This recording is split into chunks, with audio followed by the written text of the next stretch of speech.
Okay, so we focused completely on doing the whole group of 1 half rectangle triangles. Those are the 1:2 or 1:2 ratio.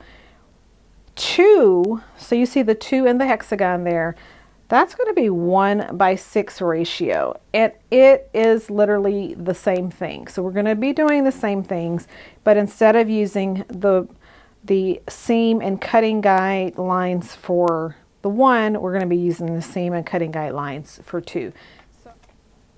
So this is a 10-inch strip, and I'm just going to work on some 1.5 by 9. So those are pretty long and skinny. I think it gives you a good reference for how these will come out. So 1.5 by 9 inches, and this is a 10-inch strip of fabric. We're going to do a couple of A's, and I'm going to stitch it up and show you how to square it up. It's absolutely identical to cutting as well as to squaring up the 1:2 ratios, or the 1 set of half rectangle triangles, but we're working on 2 right now. So A start, we want to be able to read A start on the front of the template. Now just make sure you're lining up the correct line. So we're working with the cutting guide and the seam guide for set 2. So align the orange cutting guide with the edge of your fabric, touch the arrow to the top, and cut. And now we're going to flip top to bottom. Align the orange cutting guide with the edge of your fabric and cut. And I'm going to rotate that for our left hand users so that the cut is towards us. And once again, we're going to start with the A start on the left side.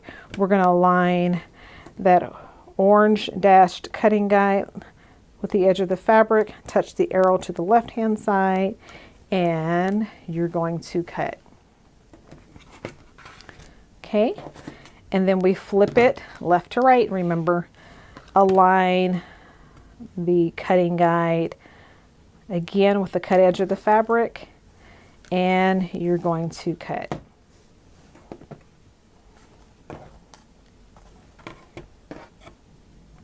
Okay, so we have a couple. I'm going to go and stitch a few of these up. I did stack my fabrics right sides up, 1 layer each, so that we're making sure we're cutting all A's there, just like that. How pretty is that? Okay, I'm going to go stitch it up and show you how to square it up, and I'll be right back in just a minute so we can square up. Okay, so I've sewed this together, 1/4 inch seam, press my seam open. But I did want to show you really quick that you can use the trim guide just like we did for the 1 group of half rectangle triangles. You can do it for 2 as well. So I just stack these in the same orientation that you see on the ruler, and we lay that little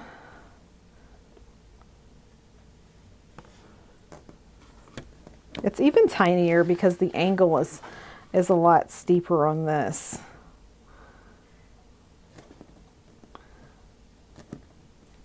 Just like that. Once again, you probably will never see me use these in real life, but some people do love to have them, so they're there for you. Okay, so now we have this one single pieced, this is a 1.5 by 9 HRT, and then we're going to square it up. So this is a B orientation. No, this is an A orientation, upper left, lower right. We can look at our image to see. And with squaring up, a lot of times you don't really have to look at A or B. You can tell when it's laid on top if it's laid in the correct orientation.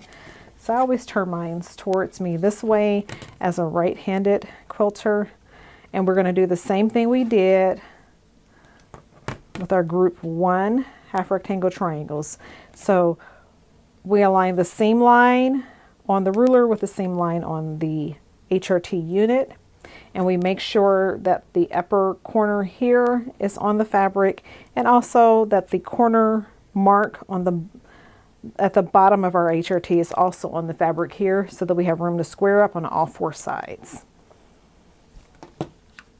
And then we're just going to square it up.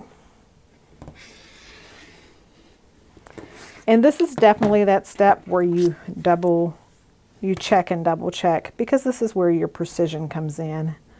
It's in the squaring up.